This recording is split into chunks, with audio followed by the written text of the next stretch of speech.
اعوذ باللہ من الشیطان الرجیم بسم اللہ الرحمن الرحیم۔ دوستو، آپ سب کا بےحد شکریہ، آپ لوگوں نے کل کا پروگرام پسند کیا جو کہ ایک پھل جامن کے اوپر تھا اور اس کے فوائد میں نے آپ کو بتائے اور آپ نے اسے بہت پسند کیا، تو اسی لیے میں آج آپ کے لیے ایک سبزی جو کہ لوکی ہے اور بےحد فائدہ مند ہے وہ لے کر حاضر ہوئی ہوں۔ دوستوں، جیسا کہ آپ کو نظر آ رہا ہے، کدو ایک قسم کی سبزی ہے جسے لوکی اور گھوئیاں بھی کہا جاتا ہے۔ نبی اکرم صلی اللہ علیہ وآلہ وسلم کو یہ بےحد محبوب تھی۔ چنانچہ انس بن مالک رضی اللہ تعالی عنہ بیان کرتے ہیں کہ ایک مرتبہ ایک درزی نے رسول اللہ صلی اللہ علیہ وآلہ وسلم کو کھانے پر بلایا جسے انہوں نے نبی کریم صلی اللہ علیہ وآلہ وسلم کے لیے تیار کیا تھا۔ انس رضی اللہ تعالیٰ عنہ نے بیان کیا کہ نبی کریم صلی اللہ علیہ وآلہ وسلم کے ساتھ میں بھی گیا۔ میں نے دیکھا کہ نبی کریم صلی اللہ علیہ وآلہ وسلم چاروں طرف کدو تلاش کرتے تھے کھانے کے لیے۔ انس رضی اللہ تعالیٰ عنہ نے مزید بیان کیا کہ اسی دن سے کدو مجھ کو بھی بہت بھانے لگا۔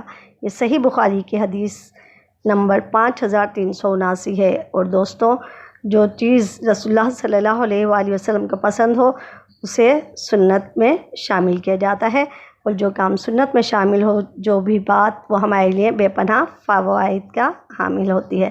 تو دوستوں، طبی لحاظ سے کدو بھی ہمارے لیے بہت فائدے کا حامل ہے۔ ہمارے ہاں بلعموم پروٹین کی حامل غذاؤں یعنی گوشت اور دودھ وغیرہ کو اعلیٰ، جبکہ سبزیوں اور دالوں کو ادنیٰ تصور کیا جاتا ہے۔ تمام غذائیں ایک انمول تحفہ ہیں اور ان کے ہر گروپ میں مختلف اجزاء پائے جاتے ہیں جن کا متوازن استعمال جسمانی نشو و نما کے لیے ضروری ہے۔ سبزیوں میں سے ایک کدو بھی ہے جو لذت کے ساتھ ساتھ اپنے اندر بے پناہ طبی خواص بھی رکھتا ہے۔ کدو جسم کے درجہ حرارت کو معمول پر رکھتا ہے اور بخار میں بھی مفید ہے۔ اس کے علاوہ بادی پن اور بلغم کی شکایت سے دو چار مریض اگر کدو کے ساتھ سیاہ زیرہ اور بڑی الائچی ملا کر استعمال کریں تو انہیں ان شکایات سے چھٹکارا مل جاتا ہے۔ دوستوں، اس کے علاوہ گرمیوں کے موسم میں کدو کھانے سے پیاس کی شدت میں کمی ہوتی ہے، معدے کی تیزابیت دور ہوتی ہے اور دل و دماغ کو تقویت ملتی ہے۔ ہلکی آنچ پر پکایا ہوا کدو کا سالن ایک قدرتی ٹانک ہے۔ اس میں نہ صرف فولاد بلکہ کیلشیم، پوٹیشیم، وٹامن اے اور بی بھی پائے جاتے ہیں۔ اس میں بہت سے معدنی اور روغنی نمکیات بھی مناسب مقدار میں موجود ہوتے ہیں جو جسم کو توانائی فراہم کرتے ہیں۔ محنت اور مشقت کرنے والے افراد کے لیے کدو اور چنے کی دال کا پکوان بہترین اور قوت بخش غذا کی حیثیت رکھتا ہے۔ گوشت اور گرم مسالے کی آمیزش سے نہ صرف اس کی تاثیر میں خاطر خواہ اضافہ ہوتا ہے بلکہ ذائقہ بھی بہتر ہو جاتا ہے۔ طب نبوی صلی اللہ علیہ وآلہ وسلم میں اس کا گوشت کے ساتھ استعمال زیادہ مفید بتایا گیا ہے۔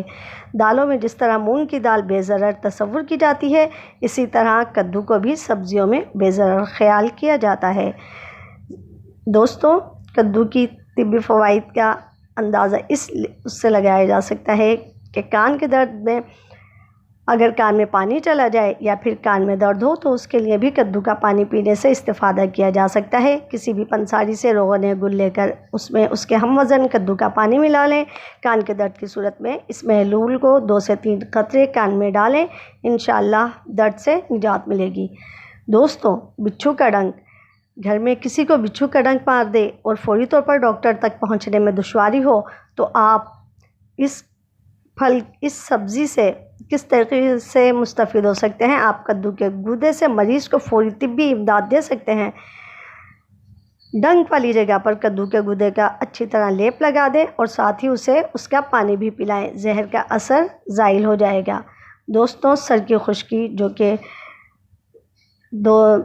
مرد، عورت، بچے، بوڑھے سب میں ہی یہاں ہوتی ہے، تو اس کے روزمرہ استعمال جو ہے خواتین و حضرات کو سر کی خشکی سے نجات دیتا ہے، جس کے علاج کی خاطر ہم جو ہے طرح طرح کے شیمپو استعمال کرتے ہیں۔ اگر یہی مسئلہ آپ کو درپیش ہے تو بازار سے روغن کدو لیں اور اس سے سر کی اچھی طرح مالش کریں۔ اس کے علاوہ آپ دودھ میں روغن کدو کا 1 چمچ ڈال کر استعمال کیا کریں۔ اس سے نہ صرف خشکی کا خاتمہ ہوگا، بلکہ یہ دل کی دھڑکن کو بھی معمول پر رکھنے کے لیے مفید ٹوٹکا ہے۔ دوستوں، دانت کا درد اگر درد کرنا شروع کر دے تو پھر کہیں چین نہیں ملتا اور مریض اس سے نجات کے لیے طرح طرح کے ٹوٹکے آزماتا نظر آتا ہے۔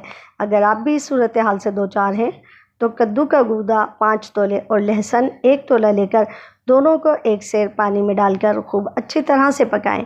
جب گودا آدھا جل جائے تو اسی نیم گرم پانی سے کلیاں کریں، انشاءاللہ درد میں افاقہ ہوگا۔ دوستو، اسی طریقے سے بدن کی پھنسیاں، کدو کا پانی پھنسیوں پر لگانے سے پھنسیاں ختم ہو جاتی ہیں۔ اس کے گودے کا لیپ بھی فائدہ مند ہے، کیونکہ کدو کا چھلکا زخموں کے لیے بہت مفید حیثیت رکھتا ہے۔ سب سے پہلے اس کے چھلکوں کو سائے میں خشک کریں، اس کے بعد ان کی مطلوبہ مقدار لے کر انہیں جلا دیں اور باریک کر کے محفوظ کر لیں۔ یہ راکھ زخم پر چھڑکنے سے زخم جلد مندمل ہو جائے گا۔ دوستوں، بواسیر کے لیے کدو کے چھلکے میں قدرت نے بواسیر جیسی تکلیف کے لیے بھی شفا رکھی ہے۔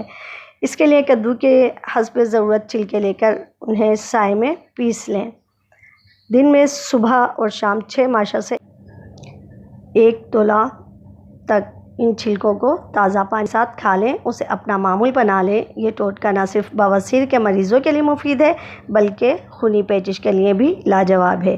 زیادہ چھینکیں آنا، اگر چھینکیں مار مار کر آپ کا برا حال ہو جاتا ہے تو دوستوں گھبرانے کی ضرورت نہیں۔ اس کے لیے بھی آپ لوگوں نے کدو کے 2-4 قطرے ناک میں ٹپکا دیں، چھینکیں آنا بند ہو جائیں گی۔ قبض کشا ایسے مریض جن کو دائمی قبض کی شکایت ہو تو وہ بھی کدو سے مستفید ہو سکتے ہیں۔ کدو کے استعمال سے مرض کے رفع ہونے میں مدد ملتی ہے۔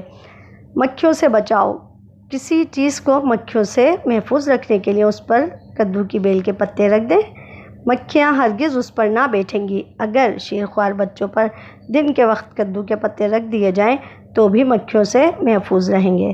یرقان، 1 عدد کدو لے کر اسے ہلکی آگ میں جلا کر بھرتا بنا لیں اور اس کا پانی نچوڑ کر اس میں تھوڑی سی مصری ملا کر پی لیں۔ یرقان کے لیے بہت مفید ہے۔ شکریہ۔